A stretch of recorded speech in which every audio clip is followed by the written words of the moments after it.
from all sides as to what are the best solutions. I think to the extent that we can identify those things that we can act on quickly as a legislature, those are the things that we want this task force in particular to work on over the course of the next 6 weeks or so that we can take action before the end of February.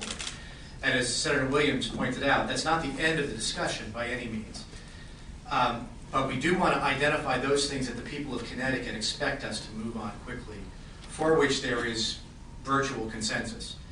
That will be the task of this task force. I also want to say that the advantage of what we are doing both here in the legislature as well as through the governor's task force is looking at the issues on a holistic basis. I know and I understand and I agree that gun safety is the topic that draws the most attention.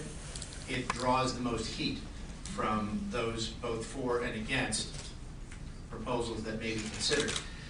But we would be remiss if we as a legislature do not adopt and consider serious, significant mental health reforms in this state, as well as reforms that can help maintain the safety of our schools, which is why there are 3 subcommittees of this task force which will coordinate and dovetail with the governor's efforts, but to address only one aspect of this problem, I think will create a void, frankly, in the response that we as a state need to demonstrate to the entire country. The eyes of the country are on us right now, both in Washington and in other states around the country.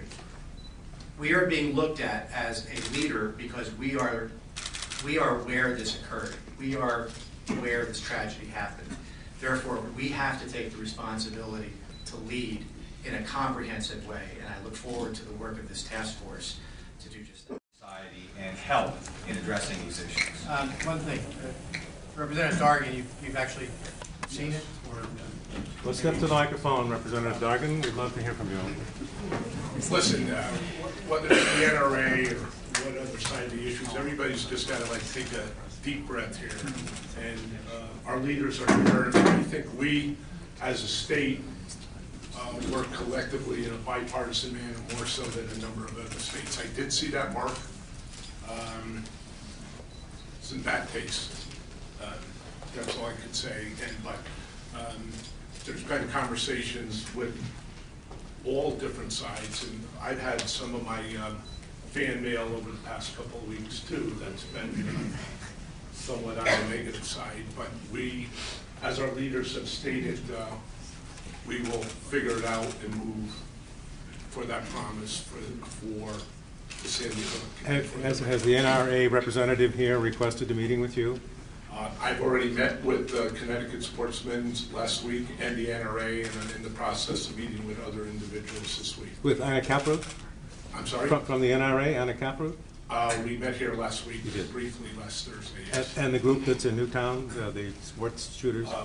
The leaders could probably talk about that. I have not met with them as of yet. Steve, are you in? Gun laws here, and we've had some major discussions. And as I told Speaker Sharkey, if we do have an issue dealing with gun control, we might have to have that public hearing in the Yale Bowl because it's the biggest place in the state to hold an issue where people have a number of concerns on both sides of the issues. But in fairness to our leaders, I'd like, this is not my press conference, but the leaders, but we're in good hands with our leaders. Hey, Don, can you